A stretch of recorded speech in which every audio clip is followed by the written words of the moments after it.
This is an odd day indeed, and I have an upper respiratory problem, so I'm probably going to cough during the video. Here we go. 1957 and much earlier, really anytime any technology has existed, forward. And then the earliest reference I can find easily of 2003, instrumental transcommunication, versus year 2020 Necrophonic ITC apps. Now, I'm going to explain this one more time. The idea that spirits, demons, parallel dimensions, whatever, can try to communicate with us by looking for a free space on the radio dial to communicate with us, or finding a really loud signal and manipulating it in some way that we can detect, are ideas that are explored in sci-fi and have some merit as well. But we're going to talk about the past. Hearing words and radio static. That is pareidolia. That's your brain filling in the gaps. Okay? And you can also do something to weed out the noise and maybe detect voices. But it's a radio. It's supposed to pick up audio. The audio can be from an unrelated channel that's bleeding over due to harmonics. But it is legit a thing you can look up and learn about. And I did make a video before where I explained to do this correctly if you want to use radio signals, specifically AM. You can do FM too, but AM is much easier. You put notch filters in that block out any known source of signal. And you have to monitor for days or weeks in the area to find those signals. You don't go around trying to induce signals. You look for the signals that happen because it's radio broadcasts or a spark plug. And then you notch filter them out. Then you go in and use it to see if you can detect anything. And you don't fiddle with the box. Stop creating variables. Next, random text generators. You can even see this in some videos about experiments in the past.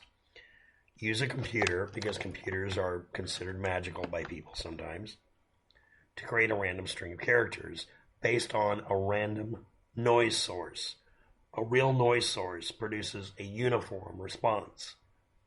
And that means if you don't get uniformity, it means there's a legit change. There's very few real noise sources. The very tiny variations in heat are used sometimes. But it's really hard to actually build a true random number generator or a random text generator. But some people said they found patterns, or they just didn't make a random number generator correctly. Now we go forward to the internet and today's date. You still can't get past these things. Radio signals traverse the entire planet. The ones that don't, after 40 or 50 megahertz, will bounce off the moon or bounce off of the sun. This is documented shit we know about. It's called moon bounce. Ham operators, yo represent in the comment section. So anyway, so what's necrophonic? It's a random sound generator called a sound bank routine. It mutes it until it gets triggered by any sensor or any deviation in the phone. Microphone, camera, gyroscope, GPS input, heat, pressure, water sensor, anything. It can even, some of them, tell them to unrestrict and just give it raw data so it has more noisy information. Now, I'm going to point out that I built something almost exactly like this just to get inputs into something, not to make a random number generator or something that would speak or bark or whatever, but to make something so that someone would have the ability to experiment with sensors, including microphones and light sensors and all sorts of things, and let them look on an oscilloscope or on other test equipment and show them how noisy they are. A push button on your keyboard is an incredibly noisy source. It makes a crunching noise in extremely high frequency, essentially. When you push a button down, it's called debounce or bounce, switch bounce. And you have to debounce it by making some sort of circuit that ignores the noise or makes it to where it doesn't matter. Now, a random sound generator that puts off pieces of words or entire words or sentences is interesting. And this is also the basis of some of the hardware ones. So this is cheaper, okay? But it uses any sensor. Now, people are also citing their hypothetical reason for it, saying, oh, it senses the GPS not because you're moving it or because there's disruption in the satellites, which happens all of the time. No, it's because it's affecting your phone's GPS emissions. Your phone doesn't contact satellites. I'm going to repeat that. Your phone does not fucking send signals to satellites. It receives only. It does not get received by satellites. Now, the majority of phones are that. I'm talking about, unless it says satellite fucking phone on it, or LoRaN, or some of the other special purpose words that means your phone has the ability to send out a blasting loud signal to get help. It doesn't. And it's not going to be picked up by GPS. Some phones do have it now, but almost none did in the past. I got people time after time after time in the tech room contacting me. Is my cell phone able to send a signal to the satellites for GPS? It doesn't do that. It receives only. And I explained to them how GPS works over the phone. I figure educating enough people in New York and LA so they're not paranoid about it, or worse, just misinformed and stupid about it, is a better use of my time. And I was doing it for a living at one point. And it was because people wouldn't look up GPS when they could. I mean, you're holding a fucking phone that can connect you to all the information on the planet, and you won't fucking look shit up. Some of you people out there. Now, what is this idea based on? The promotional material for Necrophonic. Yes or no, they say this, but it doesn't matter. Your cell phone produces radio signals in electromagnetic fields. Yeah, it's a cell phone, that's what it does. It also comes from the processor's clock circuit, Bluetooth, not just 5G and not just the cell phone signals. And, well, there are other sources. Ghosts should be able to interact with and alter these fields. Okay? So why is it using the temperature sensor? Now, I'll give you the real world answer, because it's not random enough unless it has that added in for Necrophonic to use, or whatever it can grab, whatever it's allowed to access. It's probably going to ask, can I have full access to all sensors on your phone? I'm going to bring up why I don't think that's a good idea. But here's another good reason. Every single sensor on a phone, as I mentioned, just like the circuits I built, is subject to noise. Radio frequency noise can be incredibly tiny, very low power noise that's really, really localized. Now, why wouldn't I let this program run? I'm not evaluating the program. I don't have it. The claims made by it in big letters, and it always says ITC, versus it telling you it's instrumental transcommunication. You can actually look something up. That's suspicious as fuck. Well, everybody knows that. No, most of you did not.